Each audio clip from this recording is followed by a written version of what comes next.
Welcome to spring term two. Excited that we're finally here and really excited for this term. I think a lot of things are gonna be a little bit different in a good way, especially as you think about, for most of you, closing your time here at Loomis.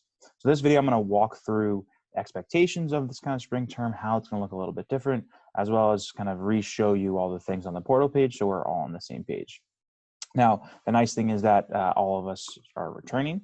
And so how we kind of use a portal page is we should feel pretty confident with, right? We got, all of our stock stuff, we got our resources, we have all of our information, right? So we are going to be synchronous, right? So B4 will be synchronous on D1 in brush 203. And then the night class, so over there morning, we're actually going to be synchronous in B5. So a little bit of a change. So we're going to be the last period of the day for B4 and then during B5. You know that all asynchronous work is due at 9 p.m. I believe it's 9 a.m. the day after for the night class. Zoom ID, right? You have all the Ed Puzzles class stuff, office hours, all that good stuff. So if you see here, calendar is already populated for you through the entire remainder of the term. So you can kind of see where we're going, as well as which days are synchronous and asynchronous, the time that they're synchronous and asynchronous. Because some of them are flipped, right? Because we have some Wednesday, Friday flips. We have some off on Tuesdays. You can easily tell, like, the green is all the synchronous stuff and the blue is all the asynchronous stuff.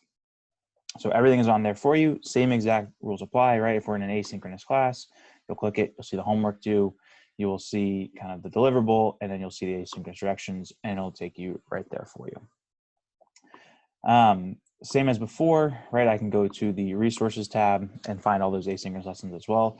The 4 folders that we're going to be using: spring term jobs, first micro unit, economics of inequality, second micro unit, product market, and then third, the labor market. So the 2 ones you're going to want to pay most attention to right now: inequality and the job assignment. I'm going to start with the economics of inequality. This will be our first unit in our study of micro, and really excited for this unit because we're going to do things a little bit different. It's going to be much more of a discussion-based kind of unit as opposed to, our traditional econ. In fact, there's going to be no assessments this term with multiple choice or FRQ questions. Instead, all the assessments are going to be more writing-based, have you read and analyze. So it's going to work on a different skill in economics. I think it's going to be helpful for you in kind of crafting your own thought, but also in understanding the material. So you see this first unit right here, you can pull up the syllabus, right? Everything is spelled out for you right there.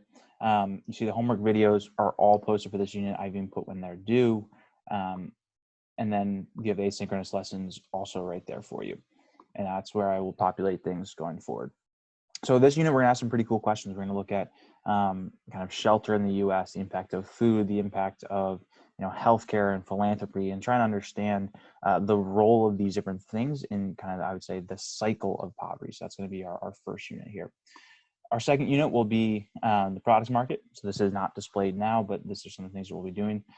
Really, we're going to look at here is how do we define what market different producers produce in, right? Is CVS a monopoly, an oligopoly, perfectly competitive market? How do we deal with the tech firms? That'll be, I think, a really big resource for us. As well as talk a little bit about marketing. We'll look at some digital marketing, we'll look at some behavioral economic marketing, which I think will be a lot of fun for us.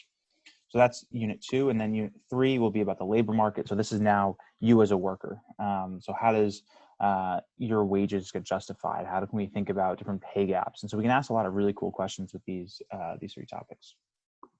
The 4th unit, it's not really a unit, but it's your spring term project. There's a separate video for this. These are all the details.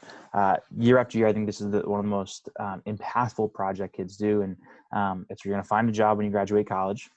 You're going to research that industry and then make a budget off of a first year salary.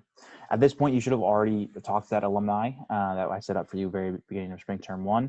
And you can use that as a way to think through your final assignment.